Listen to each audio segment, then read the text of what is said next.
Oxygen balance केल्यानंतर परत hydrogen balance करायचं, हे विसरायचं नाही. हायड्रोजन बॅलन्स करण्यासाठी आपण काय करतो, जेवढे तुमच्या राईट साईडला हायड्रोजन आहेत तेवढे H प्लस आयन लेफ्ट साईडला ऍड करतो. ओके, मग आता इथे काय करणार आहे, ऑक्सिडेशन हाफ इक्वेशन तसंच लिहिलं, रिडक्शन हाफ मध्ये काय करणार आहे, add 4H plus ions to left side. Okay, मग इथं काय करणार आपण, MnO4 minus plus 4H plus ion gives formation of MnO2 plus twice H2. Okay, आता हे बॅलन्स केल्यानंतर परत आपण बघायचं, इक्वेशन आपलं जर बेसिक ऍसिडिक मीडियम मध्ये असेल, ऍसिडिक मीडियम मध्ये असेल तर H प्लस आयनला आपल्याला न्यूट्रलाइज करायची गरज नसते. ऍसिडिक मीडियम मध्ये H प्लसच तयार होतात, त्यामुळे कंडिशन H प्लस रिएक्शन मध्ये H प्लस आले तर तुमची रिएक्शन बरोबर असते. पण जर रिएक्शन बेसिक मीडियम मध्ये असेल तर हे H प्लस रिएक्शन मध्ये ठेवायचे नसतात. मग काय करतो आपण, ही रिएक्शन आपली बेसिक मीडियम मध्ये आहे म्हणून काय करणार आपण, now for balancing the H plus जेवढं आयन आहे तेवढेच OH आणि आयन दोन्ही साईडला ऍड करायचे. ओके, सो स्टेप 5 मध्ये काय करणार आपण, स्टेप 5 काय करणार, बॅलन्स किंवा असं म्हणा, reaction is carried out in basic medium. So add 4 OH minus ion to the both sides of reduction half equation. मग काय करणार, आता हे ऑक्सिडेशन हाफ तसंच लिहिणार, ऑक्सिडेशन हाफ इक्वेशन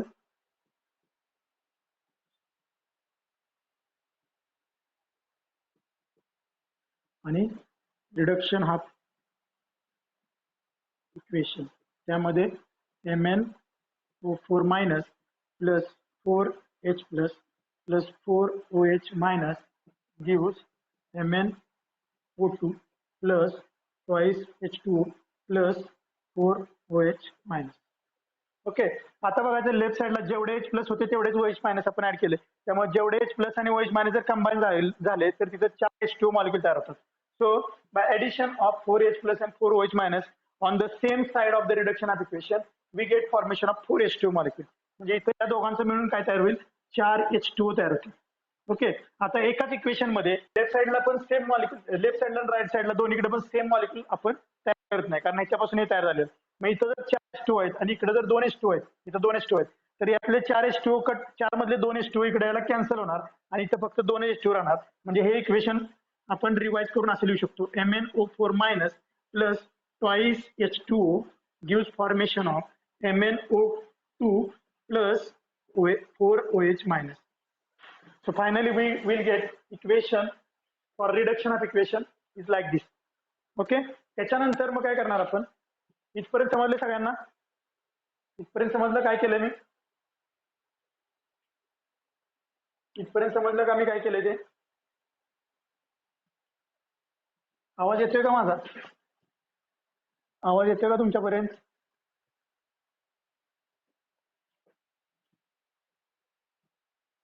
आहेत ना ऑनलाईन, किती जण आहेत, हॅलो, आवाज येतोय का माझा, ओके ठीक, ओके समजलंय मी काय सांगितलं इथपर्यंत स्टेप 5 पर्यंत.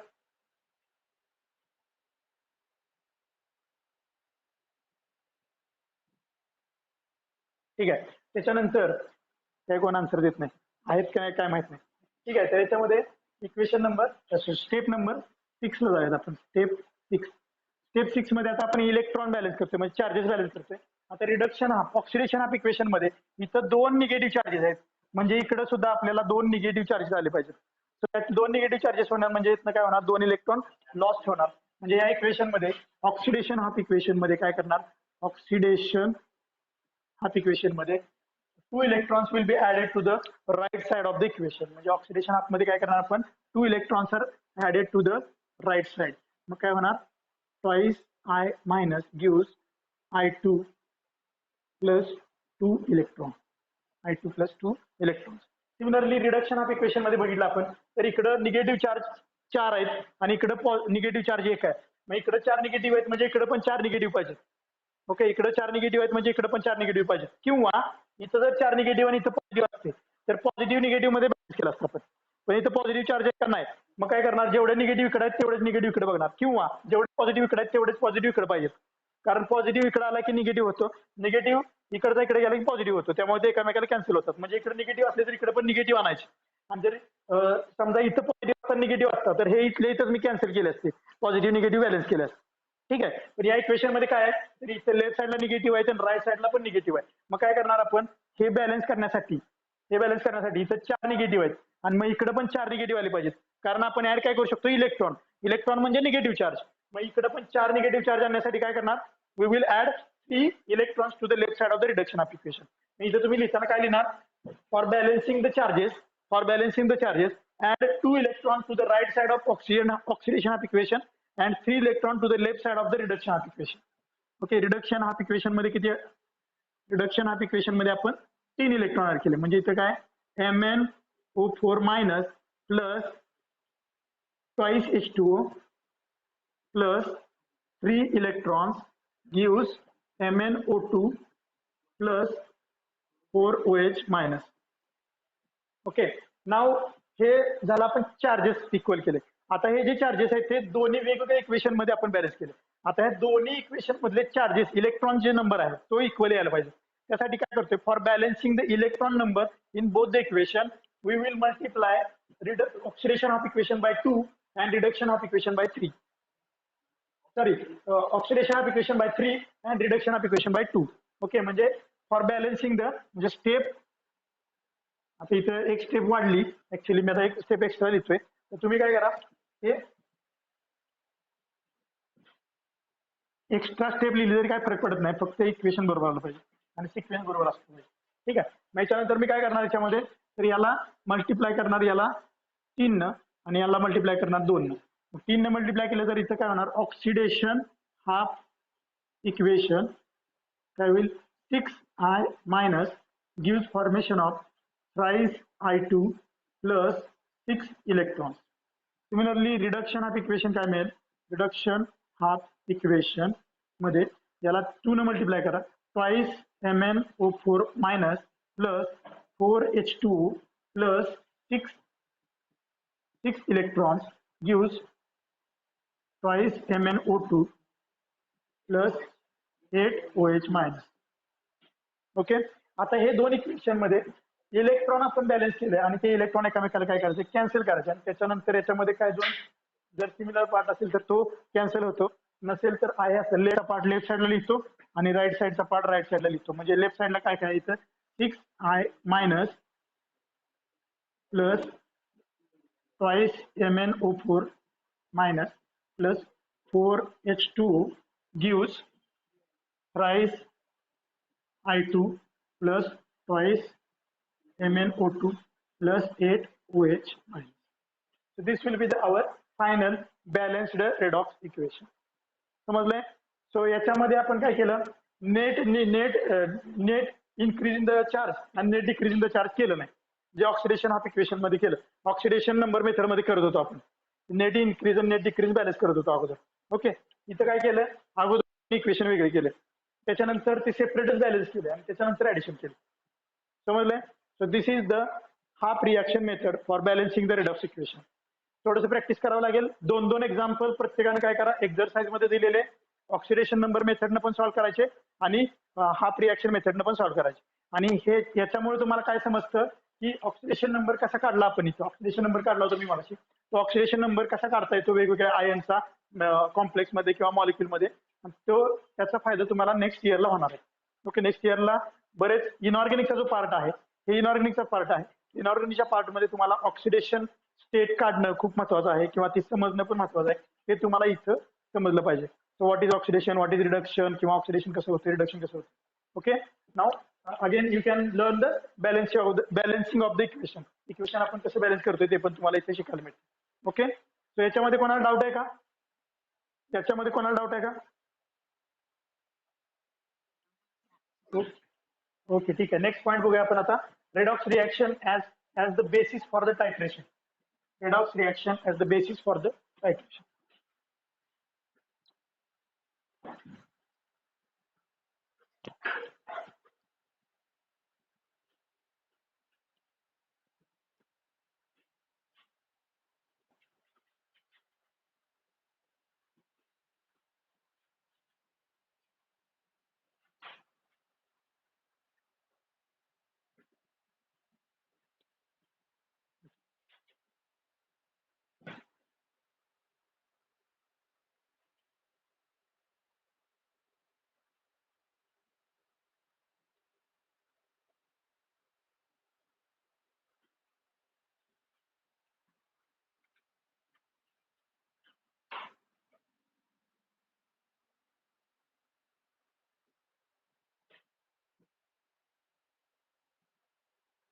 आता हा जो पार्ट आहे तो थोडासा प्रॅक्टिकल पार्ट आहे. ओके, हा जो पॉईंट दिलेला आहे redox reaction as the basis of titration, कारण इथे टायट्रेशनचा उल्लेख केलाय. म्हणजे टायट्रेशन करून काही रेडॉक्स रिएक्शन केलं जातं. सो रेडॉक्स रिएक्शन म्हणजे आपल्याला माहिती आहे की ज्या रिएक्शन मध्ये काय होतं, ऑक्सिडेशन आणि रिडक्शन सायमल्टेनियसली होतं, अशा रिएक्शनला आपण काय म्हणतो, रेडॉक्स रिएक्शन. आता इथे काय म्हणलं, redox reaction as the basis of the titration reaction. म्हणजे काही टायट्रेशन रिएक्शन आपण करतो प्रॅक्टिकली. म्हणजे तुम्ही लॅबोरेटरीमध्ये काही प्रॅक्टिकल्स करता, आता तुम्ही 11th ला आहात त्यामुळे तुम्ही अजून लॅबोरेटरीमध्ये जास्त प्रॅक्टिकल केलेलं नाहीये, त्यामुळे तुम्हाला याच्याबद्दल जास्त माहिती नाहीये की आपण प्रॅक्टिकल कसं करतो किंवा टायट्रेशन. टायट्रेशन माहिती आहे तुम्हाला कसं करतो आपण? प्रॅक्टिकल केलेत का कधी? एकदा पण नाही केलं? ब्युरेट बघितले? ब्युरेट अजून लॅब मध्ये गेलेलं नाही. ओके, तर हा जो पार्ट आहे त्यामध्ये काय केलं जातं, मग तुम्ही 10वी पर्यंत ब्युरेट बघितले का नाही? ब्युरेट. ओके, मी तुम्हाला डायग्राम काढून दाखवतो. असं एक स्टँड असतं, म्हणजे स्टँडला एक क्लॅम्प असतो. क्लॅम्पला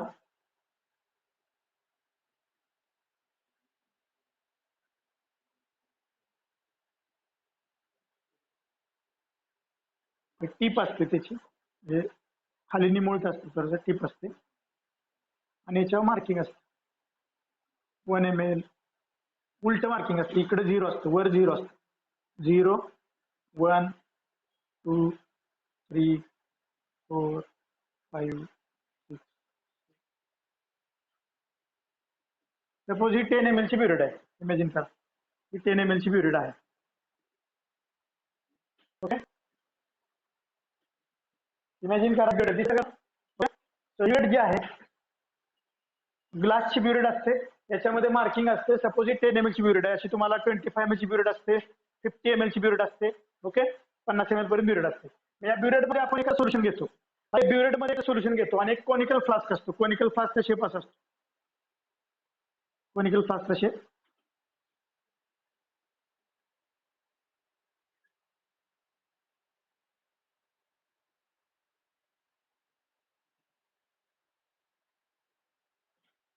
सपोज हा conical flask.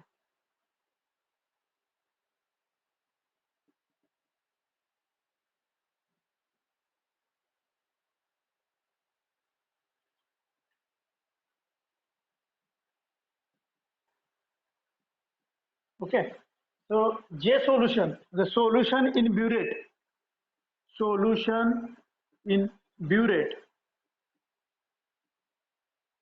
is called titrant, is called titrant, and the solution in the conical flask is called as titrant. Titrant, only difference in the spelling and pronunciation, T replaced by D. Titrant and titrant सांगतो. याच्यामध्ये काही एक liquid घेतो आपण, burette मध्ये एक liquid घेतो आणि कोनिकल फ्लास्क मध्ये एक लिक्विड घेतो. ठीक आहे, सो त्याचं आपण काय करतो, वरून ब्युरेट इथं पिंच कॉक असतो, चिमटा असतो. ओके, चिमटा. तर हे ब्युरेट मधून आपण सोल्युशन खाली ड्रॉप बाय ड्रॉप सोडतो. इथं पिंच कॉक असं पकडतो आणि ड्रॉप बाय ड्रॉप सोल्युशन खाली सोडतो. मग हे बेसिकली आपण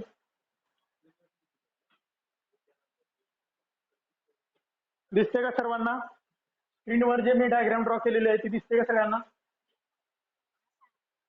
कोणाला दिसत? ओके, दोघांनी सांगितलं. कोणाला जर दिसत नसेल तर तुम्ही सांगू शकता. ओके, इथं बघा हा कोनिकल फ्लास्क आहे, हे ग्लासचं असतं. तुम्ही अजून बघितलं नसेल तर तुम्हाला बघायला मिळेल जेव्हा तुम्ही नेक्स्ट इयरला लॅबमध्ये जाल तेव्हा. ओके, तर याच्यानंतर हा हा बोला. हा बोला. स्क्रीन ब्लर ब्लर होते का? होत नाही ना?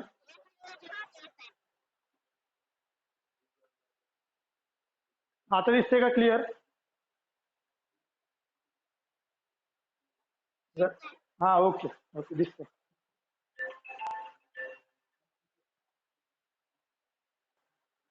ठीक आहे, तर याच्यामध्ये आता आपण ऍसिड बेस टायट्रेशन करतो. टायट्रेशन एक प्रकारचं acid base, acid base titration असतं. आणि दुसरं असतं रेडॉक्स म्हणजे reduction, oxidation, reduction. Redox titration. Redox titration. Okay, आपण या पॉइंट मध्ये बघणार आहे redox titration. Acid base titration म्हणजे काय? तर समजा तुमच्याकडं एखादं कंपाऊंड आहे ते ऍसिडिक आहे किंवा एखादं कंपाऊंड आहे ते बेसिक आहे, तर हे ऍसिड बेस टायट्रेशन म्हणजे न्यूट्रलायझेशन टायट्रेशन असतं. न्यूट्रलायझेशन टायट्रेशन. मग मला सांगा ऍसिडिक पीएच किती असतो? What is the pH range of acid? PH range for acid and pH range for base. It is from 0 to so pH range for acid is 0 to 7. It's called as acidic pH range, and from 7 to 14 it is basic range. 7 to 14. ठीक आहे. आणि मध्ये जेव्हा 7 असते, exactly 7 असते, त्यावेळेस ती काय असते? Neutral. Okay, so pH for neutral. pH means power of hydrogen. Power of hydrogen. Okay. It is a negative logarithm of H plus ion. Okay. pH चा फॉर्म्युला काय आहे? pH is a negative logarithm of H plus ion. H plus ion concentration. So this is a formula of pH. ठीक आहे, power of hydrogen. मग आता इथं जेव्हा pH 0 to 7 असतो, म्हणजे 0 to 6.9 म्हणूयात आपण, 0 to 6.9, आणि फ्रॉम 6.9 to 14 तो असतो इट इज सॉरी फ्रॉम 7.1 6.9 काय असणार आहे? ऍसिडिक. 0 to 6.9, 7 म्हणजे न्यूट्रल, 7.1 to 14 इज बेसिक. ठीक आहे. आता काय होतं, जर या कोनिकल फ्लास्क मध्ये तुम्ही जर समजा ऍसिड घेतलं, ऍसिड, आणि ब्युरेट मध्ये घेतलं बेस, आणि खाली घेतलं ऍसिड, तर वरून खाली बेस टाकत असताना हे जे टायट्रेशन होतं ते कोणाचं होतंय? ऍसिड बेसचं बेस ऍसिडचं टायट्रेशन करतोय. टायट्रेशन कोण करतं? ब्युरेट मधलं सोल्युशन. म्हणजे आता ब्युरेट मी काय घेतलं होतं? बेस. सो बेस काय झाला आपला? बेस झाला टायट्रंट. आणि खाली कोनिकल फ्लास्क मध्ये ऍसिड आहे, काय झालं आपलं? टायट्रंट. खरं का? काय होतं, ऍसिड मिक्स केलं तर काय होणार? ऍसिड आणि बेस केलं तर होणार सॉल्ट तयार होतो. काय तयार होतो? सॉल्ट तयार होतो ना. आपण आता पण बघितलेलं रिॲक्शन, ऍसिड आणि बेस मिक्स झाल्यावर काय तयार होतो? सॉल्ट. आणि सॉल्ट म्हणजे काय असतं? Salt is a positively charge metal ion and negatively charged non-metal ions. Equal number. It is a new electrically neutral compound. Salts are the electrically neutral compound. जेवढे positive charge असतात तेवढेच negative असतात. म्हणजे काय होतं, ते कसं असतं? न्यूट्रल असतं. म्हणजे त्याचा पीएच किती असणार? न्यूट्रल. पीएच पण किती असणार? न्यूट्रल. म्हणजे त्याचा पीएच किती असणार? 7. बघा आता तुम्ही बेस ऍड करताय, म्हणजे बेसचा पीएच किती असणार आहे? 7 to 14 च्या मध्ये असणार आहे.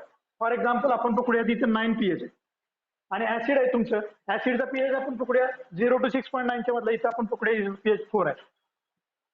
हे मी अंदाजे पकडलं. ऍसिड आहे म्हणजे त्याचा पीएच 0 to 6.9 च्या मध्ये असणार आहे.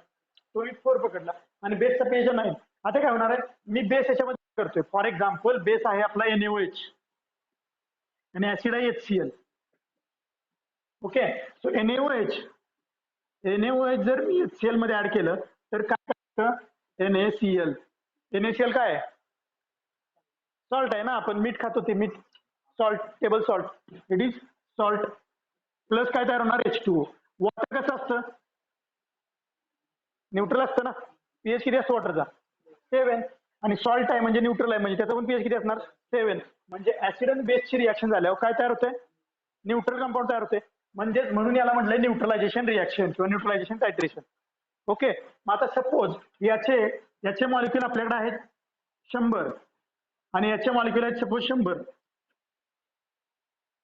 किंवा याचे आपल्याकडे मॉलिक्युल आहेत 1000. ओके, आता हे 100 मॉलिक्युल आहेत, 100 HCl चे मॉलिक्युल आहेत आणि 100 NaOH चे मॉलिक्युल. मग हे जर 100 HCl चे मॉलिक्युल आहेत तर आपल्याला याला न्यूट्रलाइज करायला किती NaOH लागणार? हा एक मॉलिक्युल ऍड झाला तर एक सॉल्ट तयार होतो आणि एक वॉटर तयार होते. म्हणजे एकाच एक प्रोपोर्शन आहे. म्हणजे जर 100 HCl असतील तर किती मॉलिक्युल NaOH चे लागतील? 100 लागतील. आणि मग तेव्हा हे NaCl किती तयार होतील? 100. आणि वॉटर किती तयार होतील? 100. बरोबर. मग काय होणार? त्यावेळेस काय झालेलं असणार एक्झॅक्टली? म्हणजे हे 100 मॉलिक्युल आणि हे 100 मॉलिक्युल ह्यांना काय करते? न्यूट्रलाइज करते ना. मग आता हे न्यूट्रल झालं.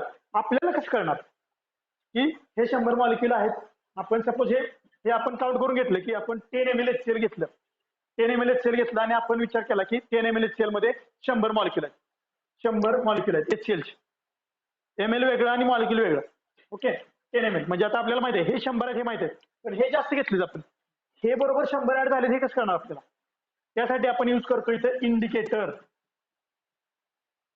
इंडिकेटर, इंडिकेटरचा अर्थ काय? गाडीला इंडिकेटर असतो आपल्या. इंडिकेटर काय करतो आपल्याला? दिशादर्शक, म्हणजे इंडिकेट करतो ना आपल्याला, दर्शवतो आपल्याला काय की बाबा यांना इकडे वळायचं आहे.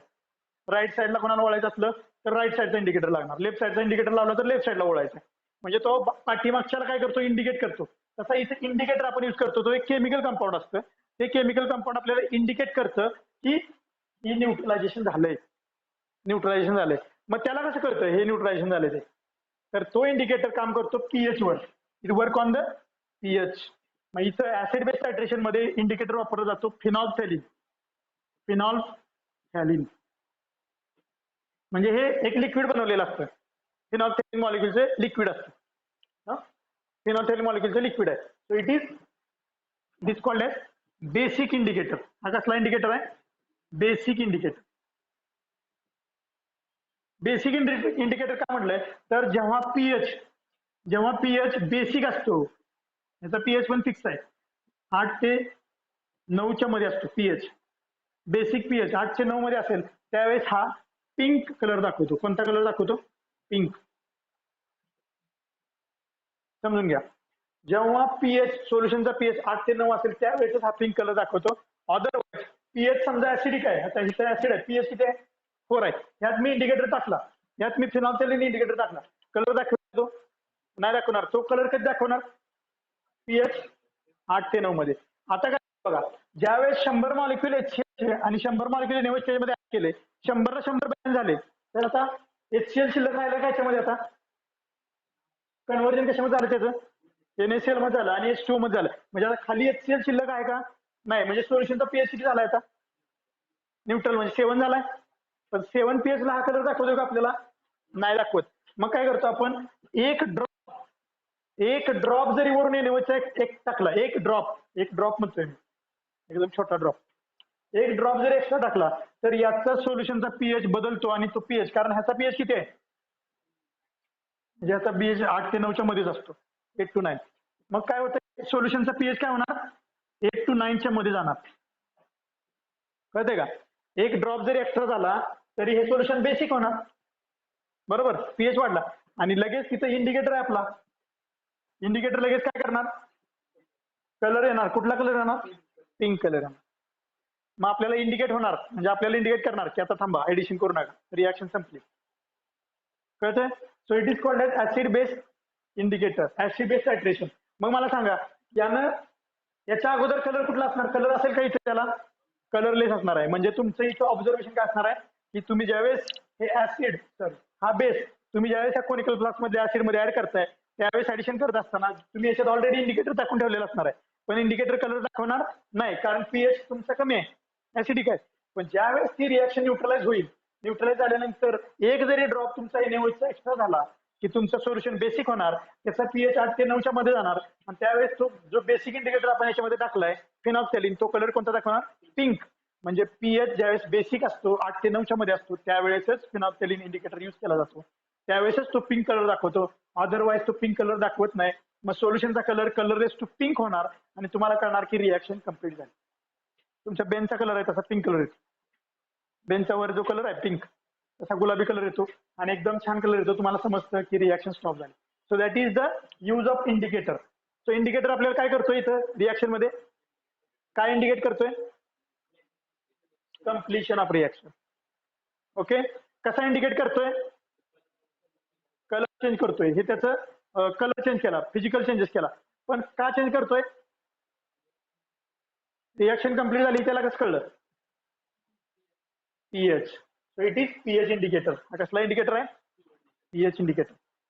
Remember that, it is pH indicator. मग हा जो इंडिकेटर आहे फिनॉल्फथॅलीन, तो कसला इंडिकेटर आहे? Basic indicator. आणि पीएच रेंज इज 8 to 9. लक्षात ठेवा. ठीक आहे. असे भरपूर इंडिकेटर आहेत, असे भरपूर इंडिकेटर आहेत. ओके. स्टार्च सुद्धा इंडिकेटर म्हणून वापरतो आपण.